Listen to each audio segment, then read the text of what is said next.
हमारे हैं। हम आपसे शादी करने के लिए तैयार हैं, लेकिन हमें मुंह दिखाई में कश्मीर चाहिए। मैं भी आपसे शादी करने को तैयार हूँ, लेकिन मुझे दहेज में पूरा पाकिस्तान चाहिए।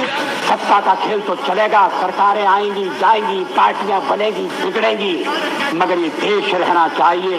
शांति चाहते हैं, ये तो दुनिया ने देखा। अब दुनिया ये देखेगी कि हम शांति की रक्षा के लिए और अपनी शक्ति का भी प्रदर्शन कर सकते हैं। कारगिल की लड़ाई हुई थी तो अमेरिका ने अटल बिहारी वाजपेयी से कहा था कि हम परमाणु बम मार देंगे भारत के ऊपर। तो अटल बिहारी वाजपेयी ने कहा था कि हम आधा हिंदुस्तान खोने के लिए तैयार हैं, लेकिन हम वचन देते हैं कि सुबह का सूरज पाकिस्तान नहीं देख पाएगा। तो पाकिस्तान अमेरिका अपना परमाणु बम लेके भागा था।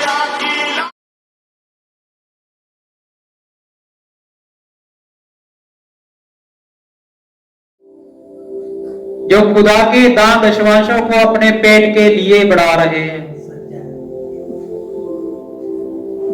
जिनसे खुदा का काम होना चाहिए था, उनसे उनका पेट बढ़ रहा है। ये पाए कहां पे जाते हैं? एंड टाइम में से सभी संस्थाओं में।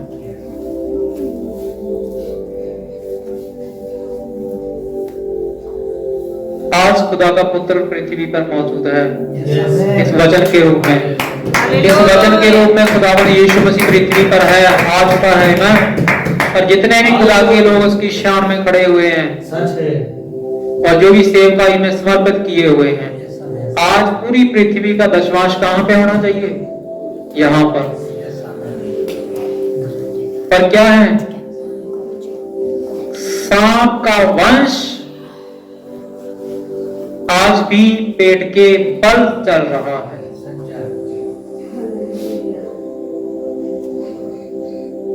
हाँ जी, आगे बढ़े। और मैं तेरे और इस स्त्री के बीच में और तेरे वंश और इसके वंश के बीच में वैर उत्पन्न करूंगा। मैं तेरे और स्त्री के बीच में, फिर तेरे वंश और स्त्री के वंश के बीच में वैर उत्पन्न करूंगा। वैर उत्पन्न करूंगा।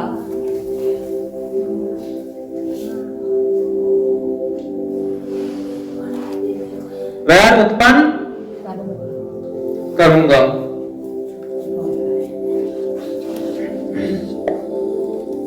आप यहाँ पे बरीकी से देखें और खुदा आपकी अगुवाई करे तो यहाँ पे एक स्त्री का वंश है जो कि प्रभु यीशु मसीह थे, और उसी की एक छाया हम भी हैं।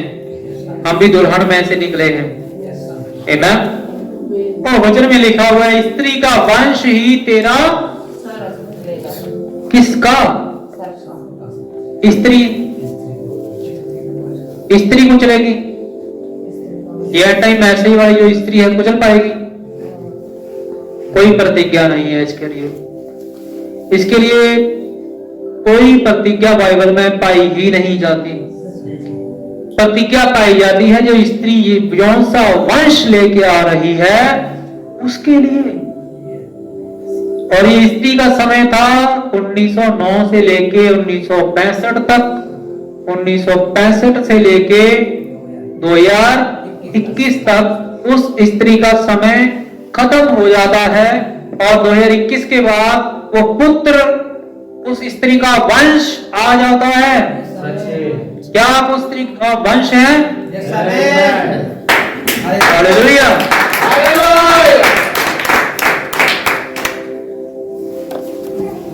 फिर नबी ने कहा जो वंश चलता है वो पुरुष के द्वारा चलता है। तो ये कैसी स्त्री होगी?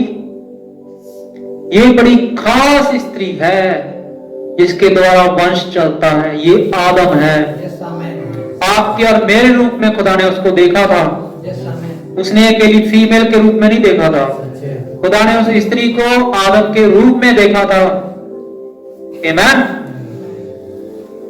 और आदम के वंश में वो वंश पैदा होगा जो उस सांप के सर को कुचल डालेगा। हालेलुया। ये इस स्त्री के बस की नहीं है कि वो कुचले। आमीन। हालेलुया। हालेलुया। क्या ये मैसेज आप उस स्त्री तक पहुंचा सकते हैं? क्या ये संदेश आप उस स्त्री तक पहुंचा सकते हैं, ताकि वो जब वो इस संदेश को देखे तो उसको पता लगे कि हम नंगे हैं। अभी बहुत कुछ है जो नबी ने प्रचार नहीं किया था। नबी ने कहा था वो महान पुरुष आएगा, उसके हाथों में रख दिया गया।